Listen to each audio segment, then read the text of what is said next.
Thank you so much for joining us today for the Harm Reduction Education panel. We hope you had the chance to look over our event itinerary. If not, and you'd like it for reference, please feel free to scan some of the QR codes that are posted throughout the website, and you can access it on our website. To begin the events, we'll start with the panelists' presentations, which will run until approximately 3:30. From there, we'll move into the Q&A portion of the event, which we expect to wrap up around 4:30. And afterwards, please feel free to mingle and help yourself to refreshments and resources available at the tables in the lobby, as the theater will remain open until 5 o'clock.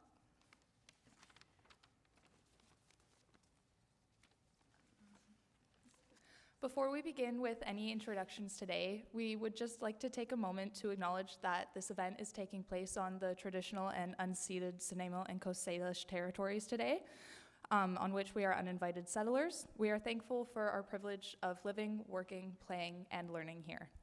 My name is Sarah Crago. My name is Stephanie. And I'm Chantel. And together we are fourth-year nursing students at VIU that make up the Healthy U VIU Harm Reduction Practicum team. Each of us would like to thank you all for coming today. It really means a lot to see this event come to life.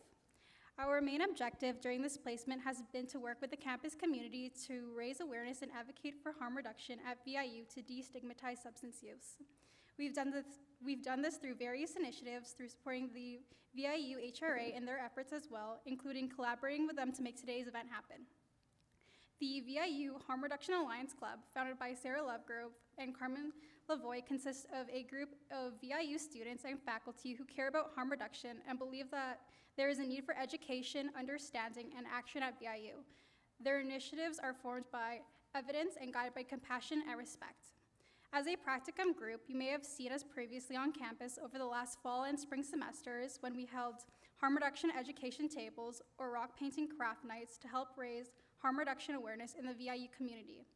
We've also collaborated with practicum groups such as Healthy U VIU residents and a Sound Constitution radio group on CHLY 101.7 FM to share our learning and knowledge.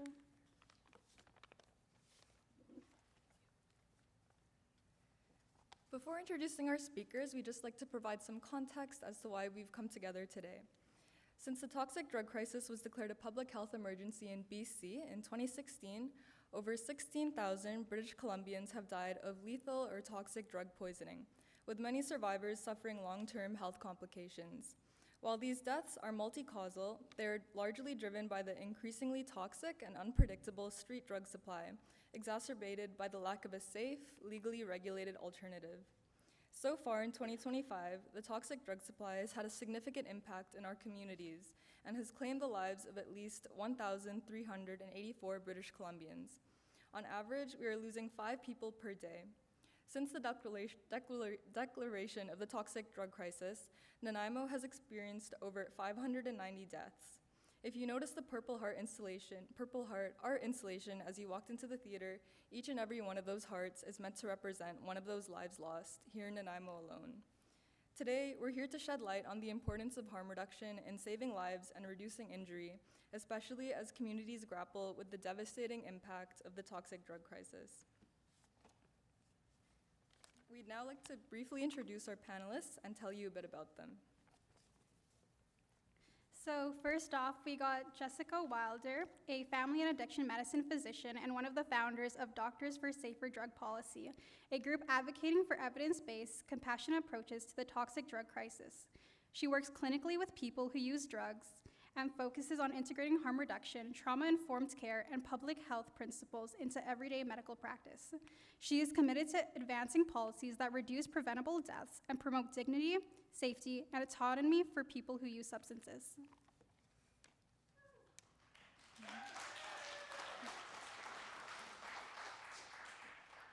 We'll then have Edward Joe.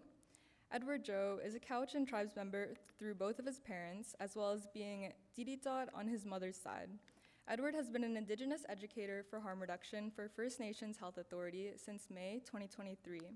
Previously, Edward worked for his home nation on Cowichan tribes as a community health liaison and as a harm reduction coordinator / outreach position. Before that, he was in school at Vancouver Island University for psychology and neuroscience.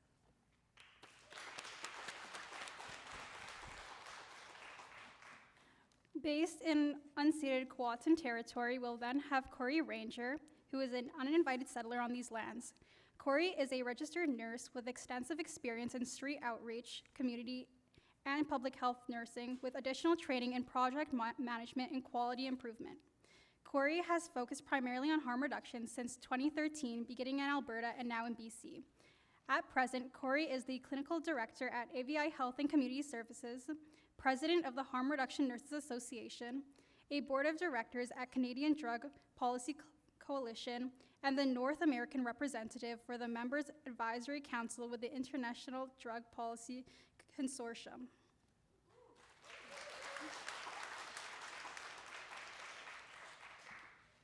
Finally, we'll have Lene Silva. Lene Silva is an Indigenous artist, opiate user, activist, mover, and shaker. She lives on Vancouver Island with her fiancé and 2 cats. Lene works hard to provide outreach and advocacy to people with diverse lives and living experience of mental health challenges, poverty, and substance use. She also seeks to enact policy change and education among service providers. Lene is co-founder of the Open Heart Collaborative.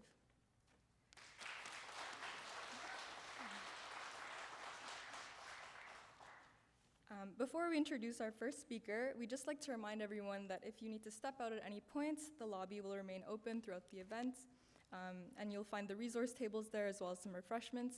Restrooms are also available in the lobby. So our first speaker today will be discussing what harm reduction is and why it really matters, highlighting how harm reduction practices today are already a part of everyday life for all of us. They will explain why these strategies are especially important in today's toxic and contaminated drug supply. Their talk also examines how political decisions and policing can increase risks for substance users. Starting us off today, please welcome Dr. Jessica Wilder.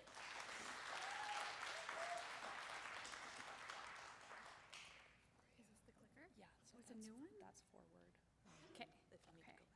Guys, there's a new clicker with a better button. All right. So I'm going to click past this picture of myself because that's hard to look at. Here we are. All right. My name's Jess Wilder. I'm a physician who works here in this community in a number of different roles, including addictions medicine. As well, I'm a family medicine provider. I'm also, in the interest of time, going to skip past this, but this is a little bit about me, where I come from, some of my values, and some of the work that I do. Just in the interest of time, people are welcome to go back to that. But I'm part of one of the co-founders for an organization called Doctors for Safer Drug Policy. And we established ourselves a little over a year ago in response to some harmful policies within our health authority and our government. We're a group of physicians who mainly are here on Vancouver Island, who work with people who use substances and are advocating at all levels of government and within our health systems for safer, more compassionate, and evidence-based healthcare policies. So today I'm really hoping to touch really briefly in broad strokes on 3 questions. One of those is, what is harm reduction? 2 is, why is this especially needed in our current toxic drug crisis? And 3, what happens when policy makers and policy ignores evidence, experts, and people with lived experience?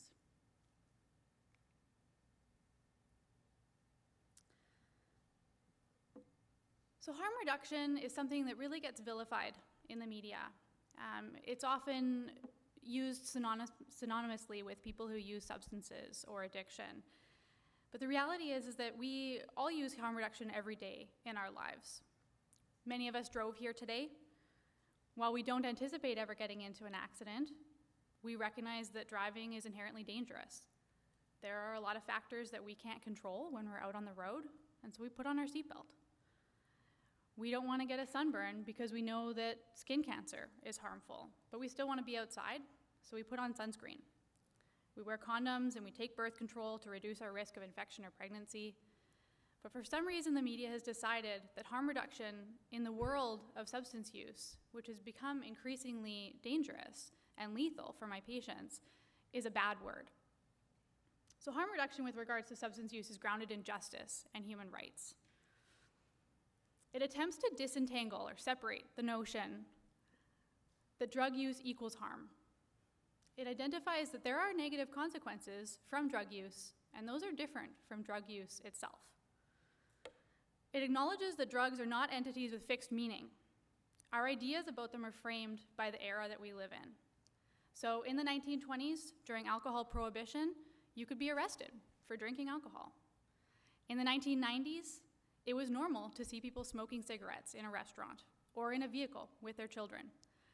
In today's world, those would be heinous things to imagine. Our idea of drugs and how we use drugs as people has changed over time, and I'm hoping that we can start to shift things when it comes to other drugs rather than just alcohol, marijuana, and cigarettes. So finally, it doesn't require that people stop using drugs as a precondition to support. And I can't believe that I have to say this as a physician, but everybody is deserving of care. As a doctor, I'm not a judge. It's not my place to decide whether or not my patients engage in behaviors that are harmful or ones that maybe I don't agree with. My job is to help them stay healthy, and my patient is the one who defines what healthy means to them. So some facts about harm reduction. Again, I'm just going to go briefly through this, but it's really important to understand that drug policy in Canada has long been rooted in colonialism and white supremacy. The Canadian Drug Policy Coalition, of which Corey Ranger is a board member, has a fantastic page about the history of drug policy in Canada and how it has been rooted in racism. And I would strongly encourage anybody to check out this website and read it. But the important thing that I want people listening today to know is that everything that I, as a healthcare provider, and everything that any of us who work in this field know, we know as a result of people who use drugs, who have fought loudly and actively for their rights and for their safety in a system that continues to try to ignore them.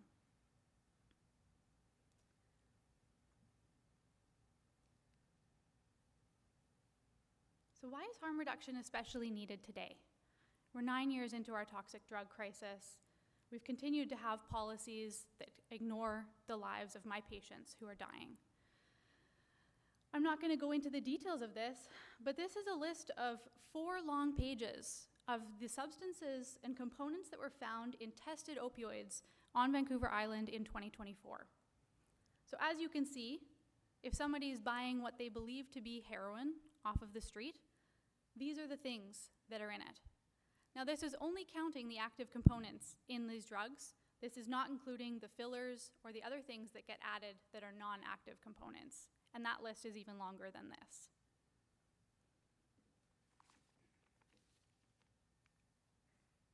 So I'm going to talk about some of the contaminants in the drug supply here, because I think it's really important for people to understand why many of the things that we're hearing in the media are really just inaccurate portrayals around addiction and around the state of our current unregulated drug supply.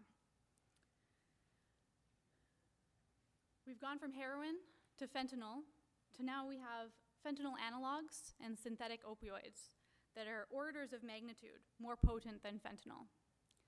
Some of the substances that I have listed here, such as nitazines, don't respond to traditional fentanyl drug testing strips. So even if someone is doing their due diligence and trying to be as safe as possible, they could be unknowingly taking in nitazines, which are highly potent opioids, that they would have no way of knowing that this is in their supply. Veterinary sedatives. Xylazine and medetomidine are increasingly seen in our drug supply in higher and higher concentrations on a month-to-month basis. These are veterinary sedatives and muscle relaxants that are used for animals. They don't respond to Narcan. And finally, benzodiazepines. Now this list is too long for me to list, but they're a class of anxiety-reducing medications that have known addictive properties. The challenge with benzos is that when people are regularly getting benzos in their opioid supply, and we've had in our community at times upwards of more than 80% of our opioid supply that has benzos in it. When people are getting this on a regular or daily basis, their body becomes accustomed to it. Sudden discontinuation of benzos when your body has become dependent on it causes severe withdrawal, ranging from discomfort to tremors to seizures and sometimes death. So with the wide variation in benzo concentrations that we're seeing from week to week in our community, people who are accessing the unregulated drug supply are at risk of all of these harms because they have no way of knowing if their drug supply that day contains benzos, and if it does, how much. So when someone asked me, why don't people just stop using drugs if they know that the supply is so lethal? There are a lot of answers that come to my mind. But an easy one from a medical perspective is that they physiologically cannot abruptly stop these drugs because they could die. So our current system doesn't have the capacity to support people who want treatment when they want it. This results in my patients dying while waiting for the resources and supports that they need to try to enter into recovery.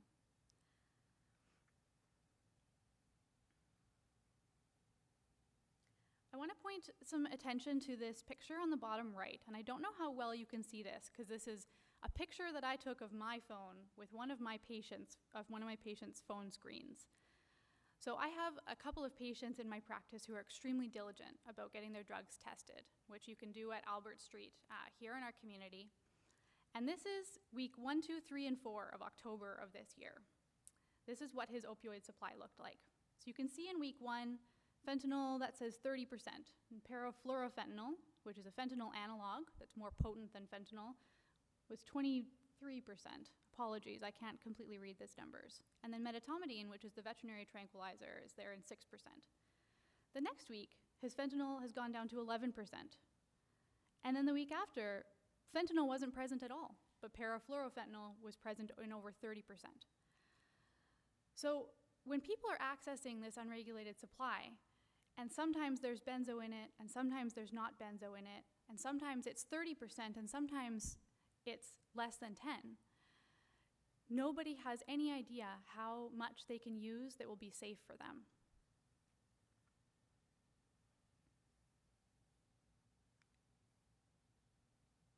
What happens when policy and policymakers don't listen to the evidence, when they don't listen to experts, when they don't listen to the people who are impacted by this crisis?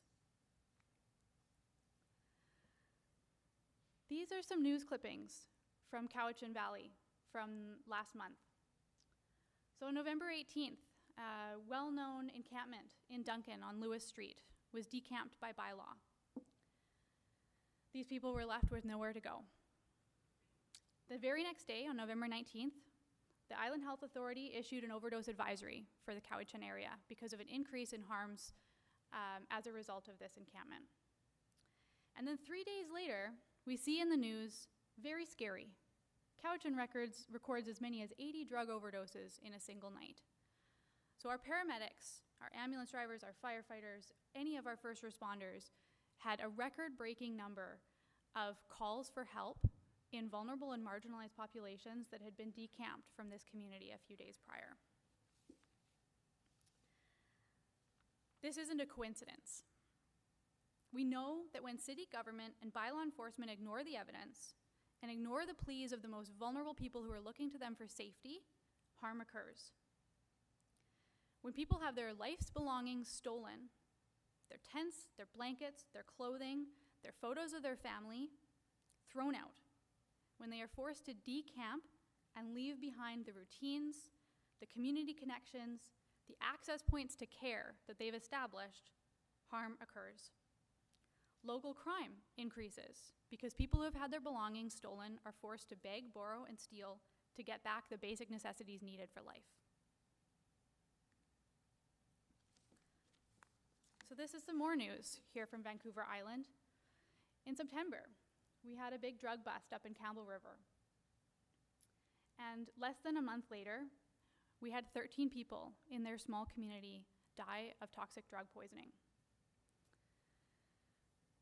Drug seizures are another way that government practices against evidence and the recommendation of expert voice. The iron law of prohibition is one that has been proven and proven again over the centuries. And for anybody who isn't familiar with it, it's quite a very simple flow of logic. That flow of logic goes like this. People use drugs. People have used drugs for as long as people have existed. Animals like mind-altering substances. I don't think that's ever going to change. When systems crack down on drugs and participate in drug seizures, the supply of drugs in a community suddenly drops. And spoiler alert, taking away people's drugs does not stop them from wanting or needing those drugs. So, suppliers have to find novel ways to get drugs into communities. Usually, this is through making things more potent. Smaller packages are easier to fit in and sneak in than large packages. During alcohol prohibition in the 1920s, we saw people stop drinking beer and wine because it was too bulky to ship discreetly. We saw a big uptick in the consumption of hard liquor and the resulting harms of alcohol poisoning from distribution of alcohols such as methanol that are toxic to humans. We have seen this before. We have done this before, and history is repeating itself now. This has been a huge, if not the main driver of our current contaminated, unpredictable, and lethal drug supply. What I see as a practitioner confirms everything that we know about the iron law of prohibition and the results of decampments and other inhumane drug policies. I see my patients suddenly discontinue medications that were keeping them alive when they have been forced to relocate and are no longer able to access their regular pharmacy. I see the deterioration of wounds, infections, and chronic health conditions when outreach teams no longer know where or how to access their clients for support. I see the sudden uptick of visits to our emergency department that's already bursting at the seams when my patients present with health deterioration that is a direct result of displacement and disruption. In this way, by continuing to ignore the evidence and the voices of experts and people with lived experience, police, bylaw, and government systems are worsening the burden on our healthcare system. They are deteriorating the health of our communities, and my patients die. So the group of us have all talked about a call to action to allow you to leave like there's something that you can do today. And I thought a lot about what my call to action would be specific to this talk. I think that my call to action to you is to question everything. And there's a great poem by Walt Whitman, which I won't force on you today, but I would encourage you to read it, that talks about doing just this. Do your research. Trust your innate humanness when you listen to the media or politicians. When you see something in the media that impels you to dehumanize or hate another group of human beings, ask yourself, who does this serve? Because it's not you, and it's not me. Fear-based narratives are a tactic that are designed to distract from the root causes of issues, to justify harmful policies, or to consolidate power by turning the public against those who are already marginalized. My patients are not the perpetrators of this injustice. They are the victims of a broken system.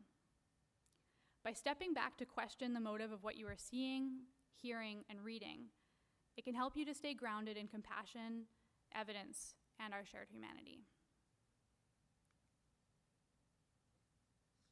Thank you.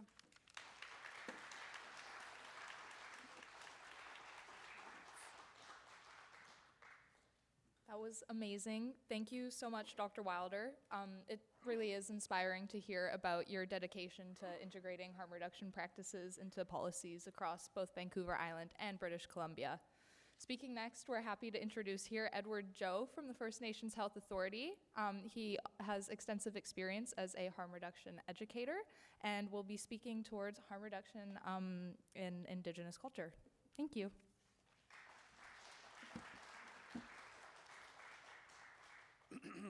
Good afternoon, everyone. My name is Edward Joe.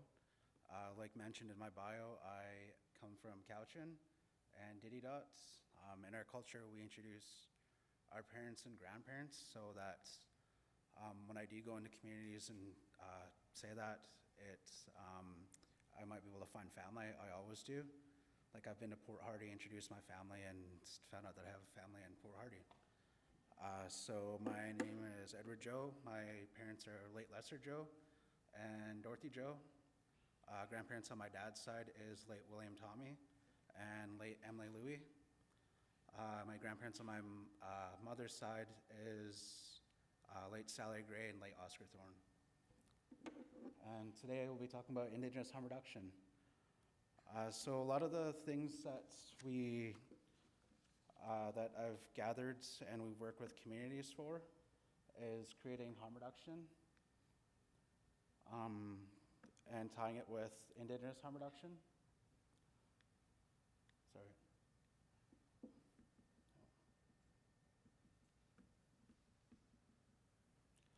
So what is Indigenous harm reduction? We know the spirit of harm reduction like Dr. Jessica was just talking about. We are tying Indigenous harm reduction with the westernized harm reduction and holistic and inclusive approach. So Indigenous harm reduction can encompass culture, ceremonies, traditional plant medicines, traditional foods, traditional arts, elders and knowledge keepers, and language. Indigenous harm reduction can also look like reducing the harms of colonization, restoring relationships, decolonizing policy and substance use, promoting healing, building connections, and restoring a sense of community. One of the first thing I'll touch on is traditional plant medicine. So we always tell communities that traditional plant medicines are a part of harm reduction. Indigenous people have used plant medicines mentally, spiritually, and physically. Communities across our island pair our traditional plant medicines with their harm reduction supplies, or they hand it out on their own. FNHA has funded communities for community care cupboards. So what that looks like is they can apply for a grant and they can build their own community care cupboards, and in those care cupboards you can put in naloxone, harm reduction supplies, and resources, snacks. We've also seen communities put in some medicine kits with sage, Devil's Club, certain teas throughout the year, stinging nettles, oils, and cedar and more. Communities also have medicine people that can take people on medicine walks to wherever the traditional medicines are. Like in my community, when we first opened up our pod sites downtown Duncan, we had one of our medicine ladies in our area come and take all the people who lived in what we call it the village. So in the area within like 20 feet, we were able to find 10 plant medicines that they were able to use for themselves. Either going through withdrawal, detox, whether they have a cold, or they can use it spiritually. Like there's Devil's Club and stuff that we use down there, and it's to protect yourselves. Snow barriers is for protection. She's helping them do stuff like that.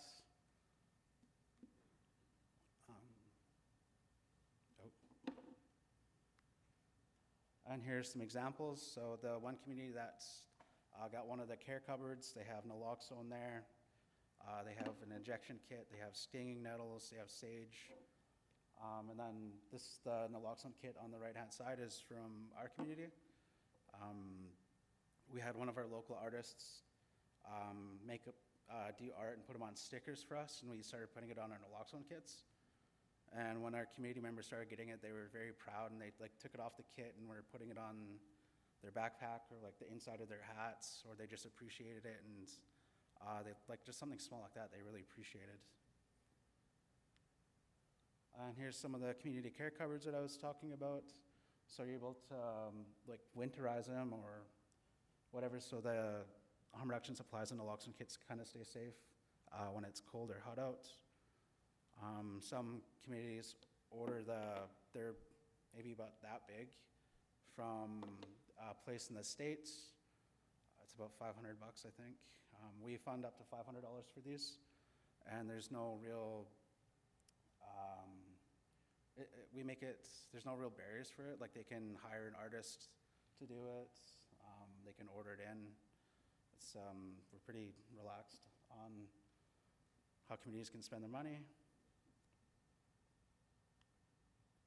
Traditional foods. So it's another thing that we see communities across the island that are starting to bring out now. As we know, if you're unhoused or use substances, you can't make it into ceremonies like the Coast Salish communities. They use a lot of the bake house or longhouse. If you're under the influence or anything like that with any of the substances, the community will tell you to leave, or the elders will tell you to leave, because you're supposed to be sober in the setting, in our ceremonies. So they're not able to get access to traditional foods due to stigma, or they feel too ashamed to go into the community events or ceremonies. Like I mentioned before, they're not welcomed, so they miss out on the good traditional foods they once had when we were all younger. I know when I was going to elementary school, we had once a month, they would bring in like octopus, sometimes bear, they would bring in deer, all these sort of traditional foods that we'd have. And there's a community out in Port Hardy, they called a food truck called Auntie's Kitchen. So they go around to the 3 communities out there in Port Hardy, and they hand out foods, snacks, traditional foods. They'll light a fire and hang out with their community members there. And then some of the communities ask their elders' kitchen to cook for them, so that whatever they're handing out in outreach is what the elders are getting. It's typically either seafood or fry bread or soup. So culture and teachings are a way Indigenous people across the island live every day. I know when I wake up, I always say a prayer for myself, for my family, and for my family on the other sides. My grandma has told me that when she's gone and she's in the spiritual world, when I pray for her, she'll turn around and pray for me. I grew up in a pretty cultural family. Pretty much had to learn everything, like a part of our culture. So yeah, in some communities across our islands, the harm reduction brings culture to where our unhoused community members are. The New Toronto Tribal Council team just started bringing out a drum, and they're allowing their community members to start singing and drumming when they're doing outreach. They're bringing it for song and dance. One thing that we're seeing is elders are starting to go out into the communities. I know in my home community, we tried bringing out our counselors for mental health, and our community members were declining that because they said the counselors that they previously worked with broke confidentiality. They told community, they talked about it at the office, and then someone else heard and let them know, so they said no to counselors. So we started asking them, like brainstorming, and they said they would like to see elders or their older relatives, like their aunties and uncles, come out. So we invited, we had a group of probably 3 elders that came out with us at the start, and then our elders that came out with us started growing more. So they're able to provide teachings. They were able to start providing our Hulkaminam language. We worked with our CAT, our Community Action Team, and they have a peer coordinator, and we started bringing our local artists out. He's an artist himself, but he's unhoused and used substances. But with the Community Action Team, he was able to start teaching our traditional art. We've hired some of our carvers and jewelry makers to come out and hang out with us to teach them about just our art. We've had people come out and teach beading, and it was just reconnecting our loved ones back to the culture. They miss it on pretty much every day.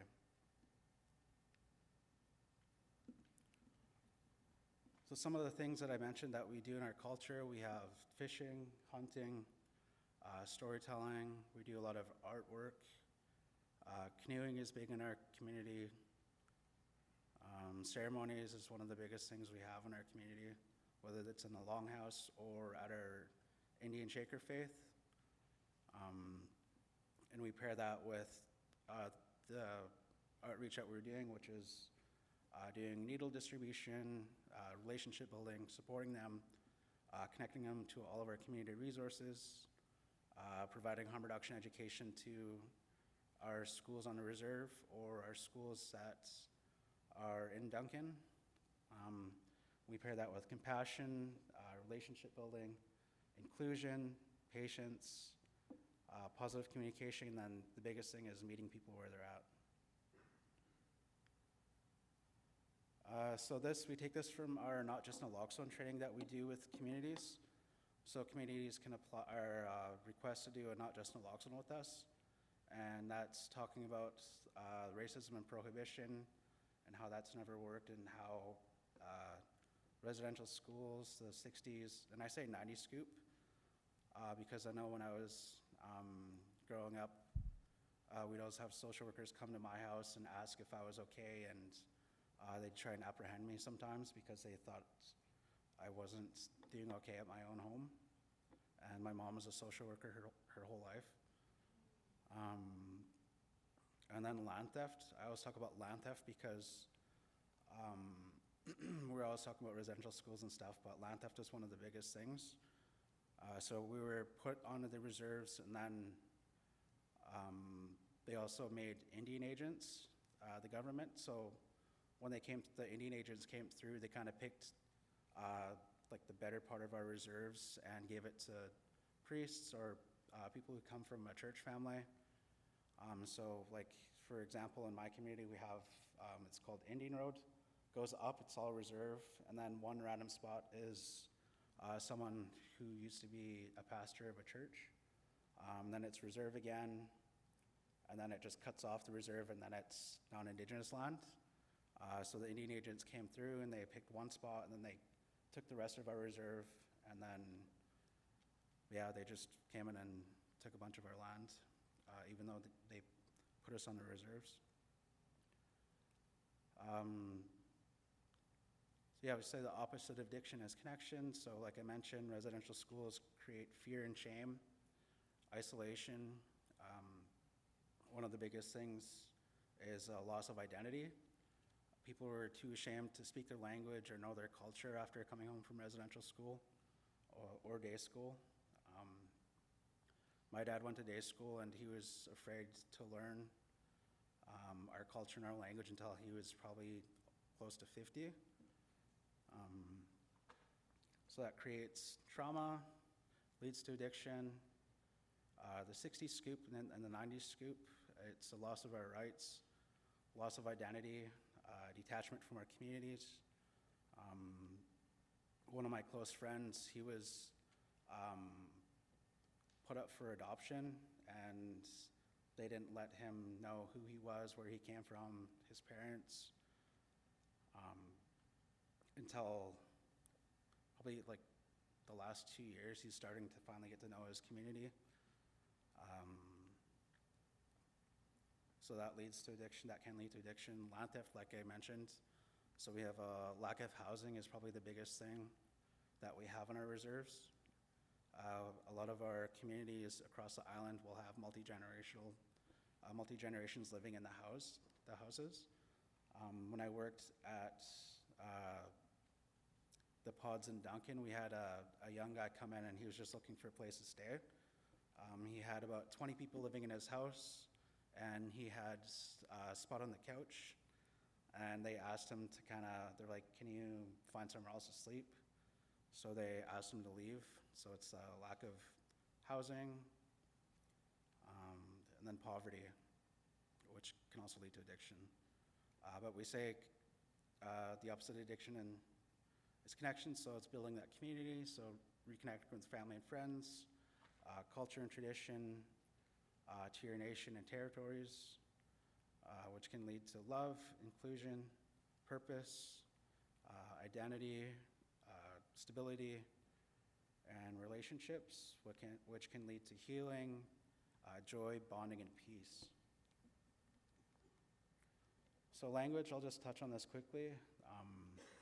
So it's starting to be revitalized across our 3 families across the island. So our Kwakwakiwak speaking people, our Kwakala speaking people, our people from the Toronto Tribal Council, and then our Hulkaminum speaking people. FNHA is rolling out a lot of grants on revitalizing language. Communities are interested in starting to build it into their programs, being able to get it out there.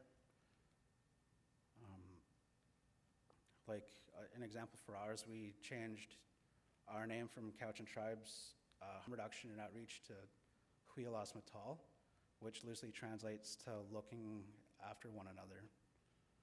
We're seeing a lot of communities start using our language to create programs and then using language as harm reduction. Oh, sorry. Language and culture are medicine. Strength is rooted in our culture. We're stronger together.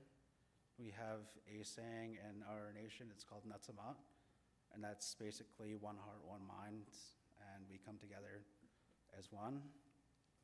Reclaiming connection. Traditional teachings are harm reduction. So we have some, like I mentioned before, we have our resources.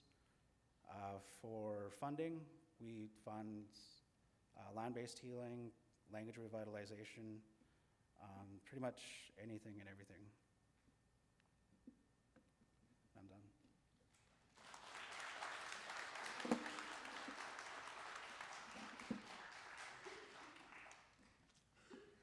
Awesome. Thank you so much, Edward, for taking the time today to share your knowledge, culture, and resources with us. Learning about the use of traditional foods in outreach work to help destigmatize Indigenous people was really interesting, so thank you for sharing that. Next, we're super excited to welcome Corey Ranger, a registered nurse. Today, he will be discussing the topic of mis and disinformation, moral panic, and strategies to navigate difficult conversations in multiple advocacy arenas, from family members to policy advocacy.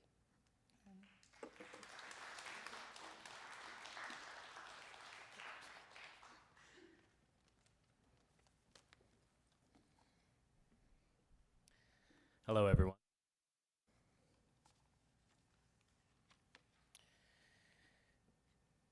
Before I begin, I want to acknowledge how much I appreciate the framing that's already been offered today, especially the reminder that harm reduction isn't just a set of services, but a lens, a movement, and an evidence-informed orientation towards saving lives and building safety. My role today is to take us somewhere adjacent, but different, into terrain where these ideas run into resistance, into terrain where fear, misinformation, and moral panic live, into terrain where conversations can feel impossible. And I want to be clear from the start, the session is not titled How to Win a Debate. That framing, winning, defeating, correcting, reinforces the very polarization that's tearing our communities. It makes people into opponents, not partners. It makes conversations into battles instead of bridges. If we're going to move forward, if we're going to make any progress in a moment like this, what we need are brokers and bridges, and people who can hold tension without collapsing into defensiveness or despair. And that's what courageous conversations are. And I'm also not going to begin with my usual, here's all the letters behind my name, or all of that kind of work experience stuff. But I do want to begin with who I am and why I'm here. And I will acknowledge I study this in my master's program. I practice it every day in my job. I navigate it constantly as president of the Harm Reduction Nurses Association. I write about it, I teach it, and like many of you, I've lived this work across many complex arenas. But I didn't start out my understanding I didn't start out with a very solid understanding of harm reduction. In fact, I think it's important to name where we come from. I grew up in a very conservative, privileged household. I grew up in a home where there was a lot of moralizing about substance use, a lot of victim blaming towards people who experienced homelessness, substance use disorders, overdose. And so I grew up with a lot of bias that became a part of how I acted and the attitudes that I developed. Simultaneously, I also grew up in a home where alcohol was the main substance for grieving, for celebrating, for passing time, and so it was a very incongruent perspective that I had, where people who use drugs were viewed to be as bad actors or making bad decisions, and simultaneously everyone around me was using drugs and it was okay. And I never got a chance to ask why, or I never even thought why. As I grew up, I actually myself had a few jarring moments where I realized that some of my perspectives were off, one of which was living on the streets in Alberta, trying to work in the oil patch and trying to make money to put myself through nursing school, and I ended up homeless. And that was one of those kind of perspective shifts. In nursing school, I was placed for my community practicum with the homeless population of Medicine Hat, and I actually didn't want to do it. I didn't want to work in that group. I wanted to go work with one of the other groups, and they said, too bad, and they sat me at the intake booth at the Salvation Army, and I did all of the intakes for people who were coming in. And I heard people's stories and where they came from, and I realized everything I thought I knew about substance use disorder, substance use, homelessness was wrong. And I continue to challenge myself every single day. I share that story not to center myself, but to make a point. People can change their minds. People can shift their worldview. And it usually doesn't happen because someone won an argument. It happens because someone made room for them to grow, even while disagreeing. I do also want to acknowledge something that sits beneath all of this work. Since 2016, there's actually been 18,000 people in British Columbia who have died from the unregulated drug supply. These deaths were and continue to be preventable. As our first speaker highlighted so powerfully, they are driven not by individual failure, but by political and policy choices that have allowed a highly toxic, unpredictable, illegal supply to flourish. Every one of those 18,000 lives mattered. Many of us in this room are carrying grief. If you are grieving someone today or supporting someone who's struggling, I want to offer my heartfelt condolences and my solidarity. This crisis is not abstract. It is personal, relational, and ongoing. And it's the reason conversations like the ones we're having today matter so deeply, because the narratives we challenge and the narratives we build shape the policies that have the potential to save lives. As I said, I am a white settler on stolen lands and an unwelcome guest living on the territories of the Cowichan tribe, where Edward lives as well. And I want to acknowledge the lands that we're on today, and I want to acknowledge that any conversation about moral panic, criminalization, fear, and power must acknowledge the colonial systems built the conditions for this crisis, and they maintain them still. Decolonization is not symbolic in this work. It is structural, central, and a necessity. And I also want to acknowledge that everything I get to talk about exists today because people with lived and living experience of criminalized drug use have shared their expertise, their wisdom, and their strategies for survival. We wouldn't have vital harm reduction services, take-home naloxone, supervised consumption services, needle distribution programs, were it not for people who use drugs looking out for their communities while larger institutions and organizations lag behind in their response. And a reminder that these topics that we're talking about today, moral panic, stigma, fear, polarization, sit very close to home for many of us. If you need to step out, take a breath, or move your body, please do so. And one disclaimer, if you do leave this conversation today and decide, I'm gonna pick a fight with my uncle at the holiday dinner table, please do not blame me. We're learning strategies, not weapons. The goal is connection, not combat. So before we talk about strategies for difficult conversations, I want to name honestly why these conversations are so hard. These conversations are hard because we are shaped by the same forces as everyone else. I absorbed stigma long before I understood it. Not from malice, but from the cultural water that I was swimming in. What shifted me wasn't a policy paper, it was proximity. Working alongside people who use drugs, listening to their stories, seeing how policy failure landed on real bodies. I learned to be okay with being wrong, and I learned that humility and feedback are also harm reduction tools. But personal growth is only one layer. The deeper reason these conversations feel impossible is because the public narrative is being shaped by deliberate fear-based messaging. Messaging designed to activate emotion, not reflection. And I have a recent example for you on the screen. In a widely circulated video that was filmed at Crab Park, which is where people who are homeless have been tenting in for a very long time in Vancouver's downtown east side, Pierre Poilievre declared, and I'm quoting, "We are going to bring home safe streets again. We know that crime, the chaos, and the savage violence that's been unleashed across the land is the direct result of liberal NDP policies, which have flooded our streets with violent criminals and dangerous drugs. The same 40 people were arrested 6,000 times in Vancouver in 1 year." This is a textbook example of how mis- and disinformation work. The prolific offender trope creates a simple villain. It shifts blame away from the unregulated drug supply, the real driver of death, and directs anger towards marginalized people.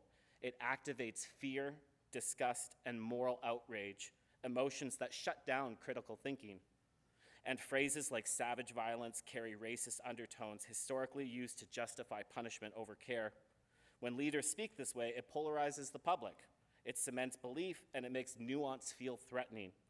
That's the environment we're working in today. I have a couple of stories to tell as we go, and one of them is just a few weeks ago, I received a text message from someone close in my family, and it started off very jarring because the person said to me, "Can you believe that they're calling it accidental drug poisonings now?" And I thought, oh, where's this gonna go? And I said, yeah, I mean, I feel like that's an accurate description of what's going on. And he said, how could it be accidental when people are making bad choices for themselves?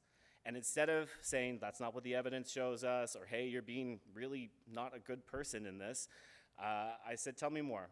I want to understand your perspective on this. And we talked for about 2 hours, and eventually this person let me know that they themselves tried illicit substances just 2 weeks earlier. And I said, well, did you and your friends have an naloxone kit with you? And he said, yes, one of them brought them with me. And I said, and if your cocaine contained fentanyl and you overdosed, would you consider that an accidental drug poisoning? And he said, oh, shit. I guess that's true. And that's a lot of emotional labor for one person, but these are the types of conversations that we need to have with people.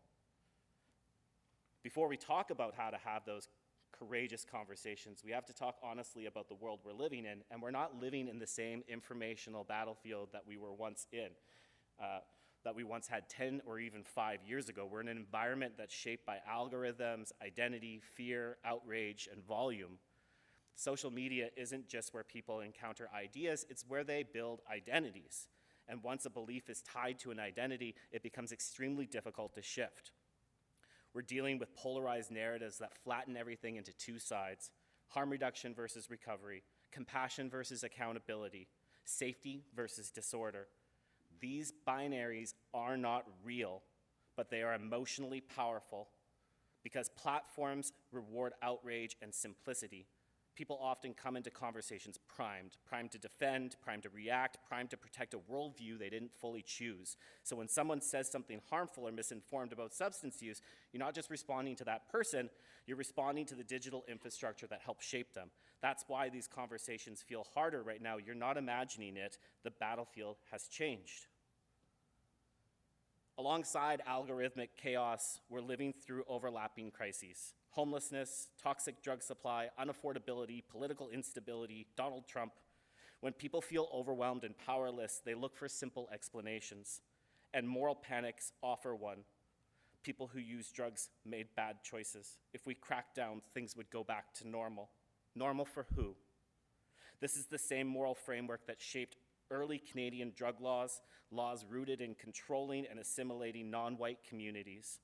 Fear becomes a lens. When someone sees a tent or an overdose or a person in crisis, their fear gets retrofitted into a story that supports what they already believe. And because homelessness and substance use are so visible right now, people are constantly being emotionally triggered. And they don't have the tools to process that activation. So instead of asking, why is the system failing, people ask, what's wrong with this individual? That is the architecture of a moral panic.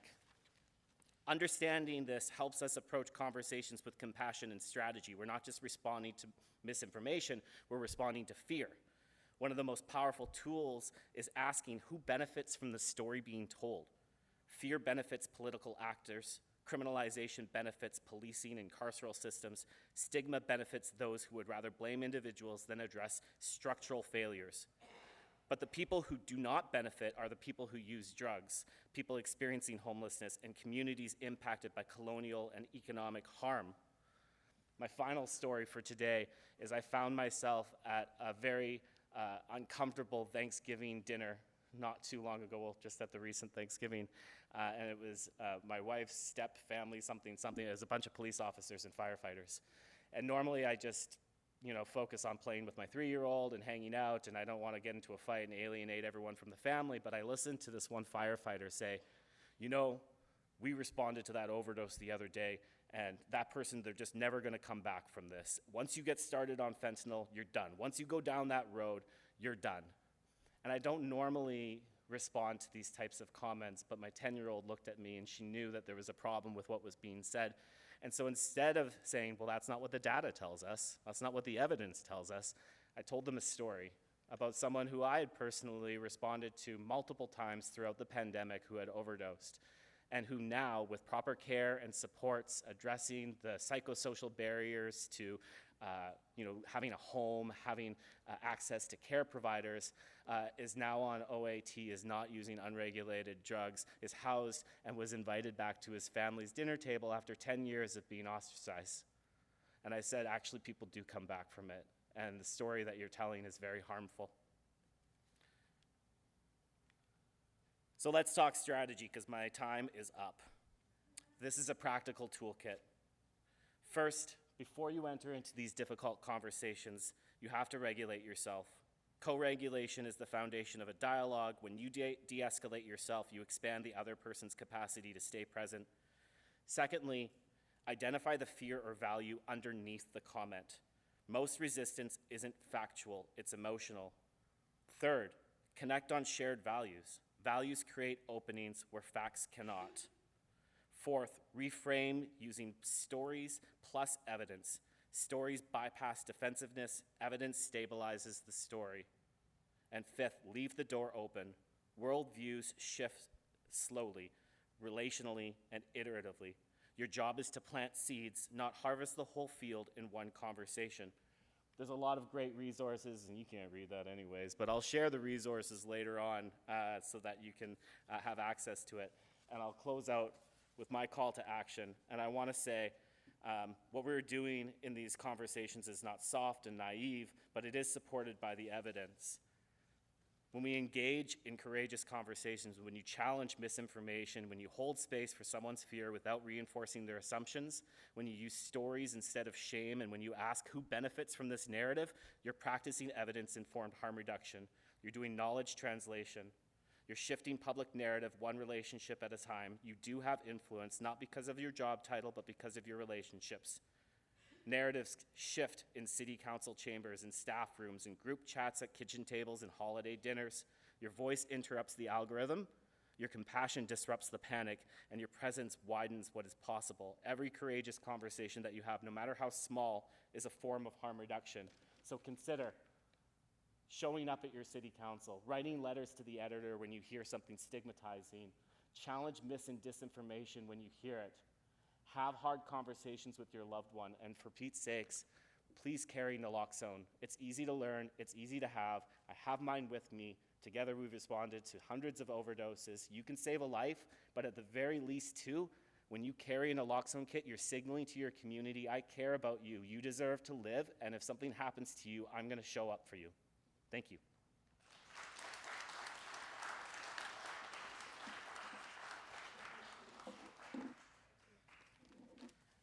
Awesome. Thank you, Corey, so much. We appreciate you taking the time today to share things like the 5-step conversation template, and it really does sound like a great tool that can be used by oneself for connecting with others and having calm and meaningful conversations about harm reduction. Our last speaker today will be sharing from their lived and living experience about substance use, why they began, why they continued, and why they continue to use drugs today. They will also speak about the critical role harm reduction has played in supporting their safety and well-being, both personally and professionally. Please welcome Lene Silva.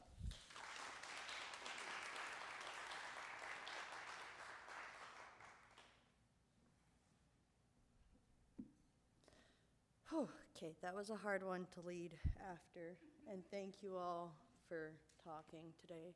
I am going to talk a little bit about my story and some stories I've heard, but I want to say, just to start with as a call to action, I am the addict that is here because of doctors changing policies, nurses learning, educating, people who have just been, as Corey said, swallowed before you even knew what the stigma that you were learning was. Those people who have changed their minds professionally, socially, and of course the indigenous and colonialization recognition that's happening is just, it's the reason I am here today as a drug user.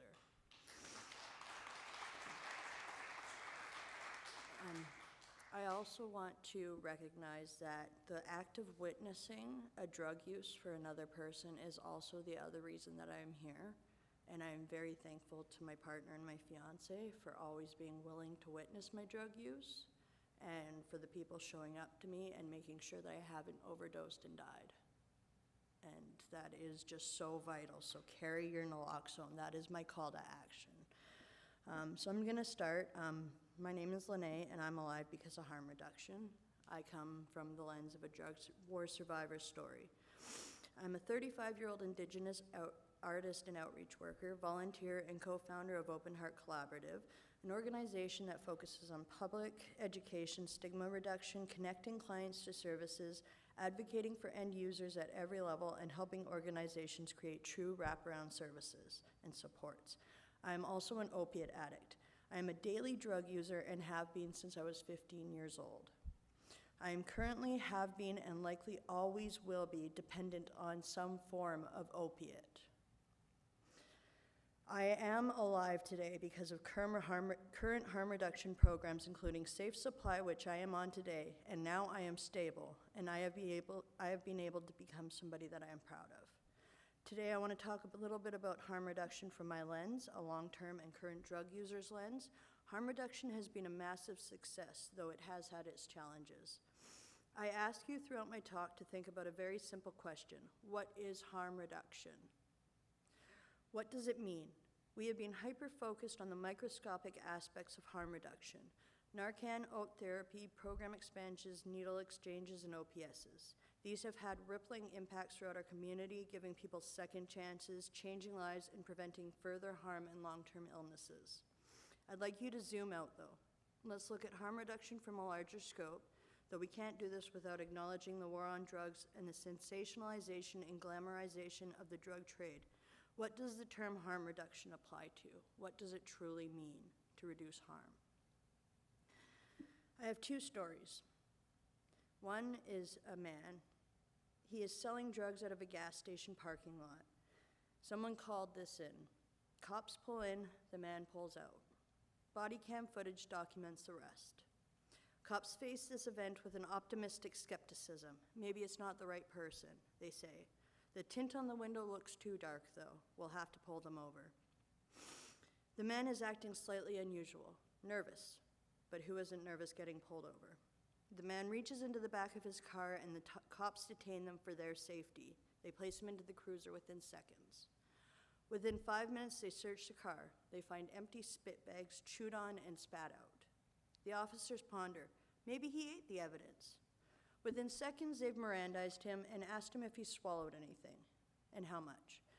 The man immediately is actively looking further distressed, twitching wide-eyed, and admits to swallowing a few grams of cocaine as well as snorting a bit. He immediately pleads for them to call an ambulance. Unfortunately, this was the man who was selling drugs in that parking lot. He has, out of panic, swallowed 18 grams of cocaine.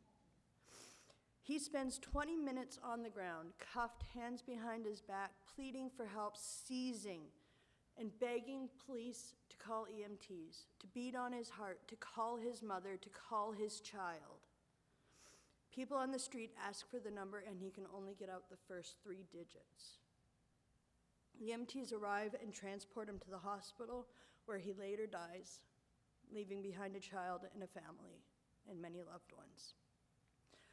Second story is of a woman in her late 50s facing the battle of her life. She's facing stage 3 cancer, breast cancer. She receives laser treatment and a double mastectomy. She faces it directly and boldly like every other challenge in her life. She receives a script for painkillers, one being called an opioid, that's called hydromorphone or Dilaudid, also known on the streets as Dillies. It's meant to treat the pain of her very poorly healing body. Very quickly, her quality of life starts to suffer. She was living paycheck to paycheck already, like many of us are, and her savings were quickly depleted. She has no food in the cupboards. She is now behind on bill payments, and she's very behind on her house payments. She's losing the battle against her body, and now she's losing the ability to die with dignity. Her grandson visits her often throughout this battle. He helps her with medication, cooking, and basic needs whenever he can. He notices the bills and the lack of food. He tells his grandmother of a friend of his, a young man who is just starting his life with a wife and a new child and is struggling to get well. He himself was injured on the job, off work due to surgery, and is trying to get back to work now. He was also prescribed an opiate, same drug, Dilaudid, hydromorphone, to help with his healing. He became addicted to it, and when he mentioned this to his doctor, they pulled his script due to addiction. This left him with a few options, not many that were good. He could start seeking methadone, treatment, stuff like that, go to rehab, or start using the dangerous, unregulated street supply of drugs. He didn't want to do that. He's had friends who died, and he didn't want to die. He's refusing. He does not want to turn. The grandson proposes a radical solution. If Grandma can spare a few pills each day, could she? He wants his friend to be able to taper off drugs safely, and he wants his grandma to have food in his cupboard. So he introduces the two. They agree to meet, and they start seeing each other pretty frequently. For a few months, they meet often. The young man successfully tapers off of Dilaudid, becoming sober without ever having to turn to street drugs like fentanyl. The grandma, though, loses her battle. She has spent the last months of her life selling drugs. She passes away in her house with food in her cupboard. She is not rich, but her dignity is intact. She has been earning approximately $20 a day for around 4 pills each. The grandson never spills this secret to his family. These are two very contrasting stories, but they contain the same things: drug dealing, muling, desperation, a fight for dignity, death, family, and a space in a world that feels like it's constantly trying to swallow you whole. Do you feel sorry for anyone in these stories? Do you see where harm reduction could have created a drastically different outcome for anyone involved? This includes EMTs, police, and hospital staff as well, as they are deeply affected by the overdose crisis and the war on drugs as well. I have been lucky enough to witness stories like these. Sometimes they are raw, horrible, rarely dignified, but sometimes they are. I've seen people who have been described as utterly hopeless, addicts for decades, regain hold of their life, sharing pictures of the intense work it takes to fix a lifetime of what it would be described as bad decisions, but to those of us privy to the life know it as survival.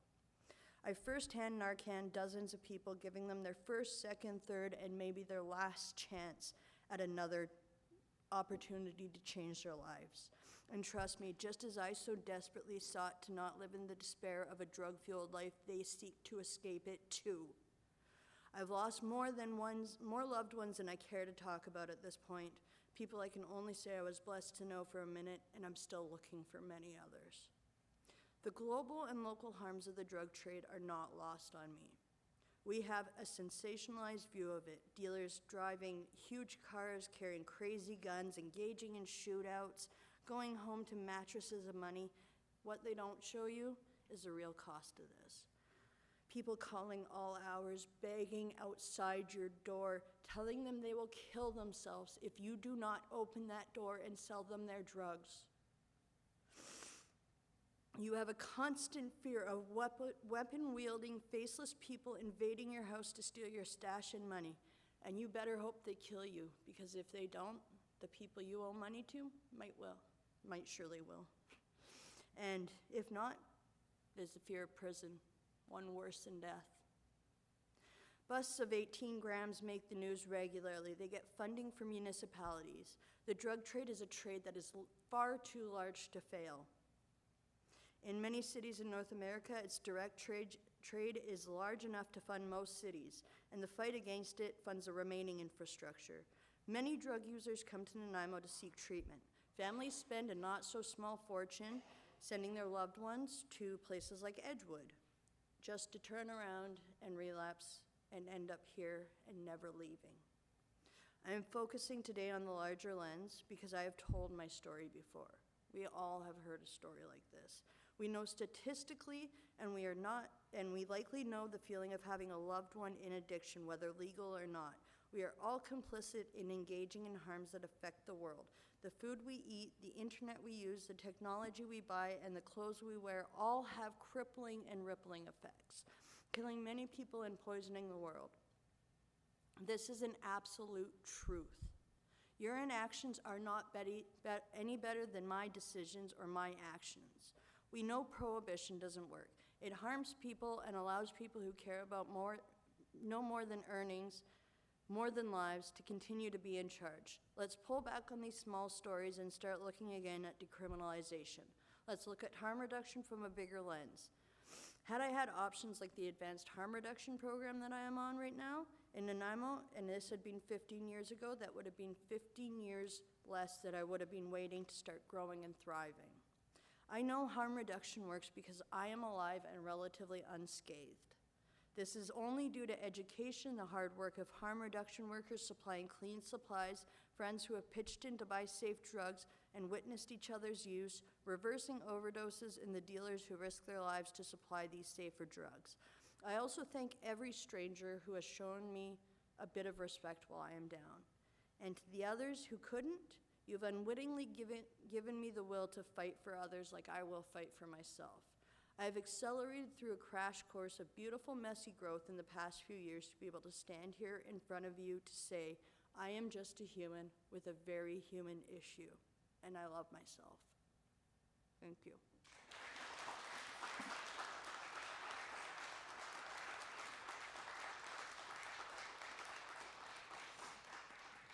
Thank you so much, Lene, for joining us today and taking the time to speak so openly about your living experience. The authenticity that you've shown today helps show others that they're not alone in their journey.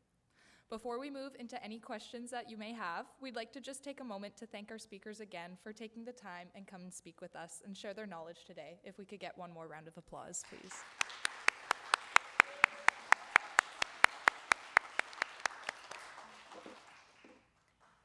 As Sarah said, a lot was discussed today, and we'd like to open the floor to the audience for any questions, comments, reflections, or thoughts or concerns anyone might have. We'll first just give the tech team a minute to stop the recording and get a mic for the audience.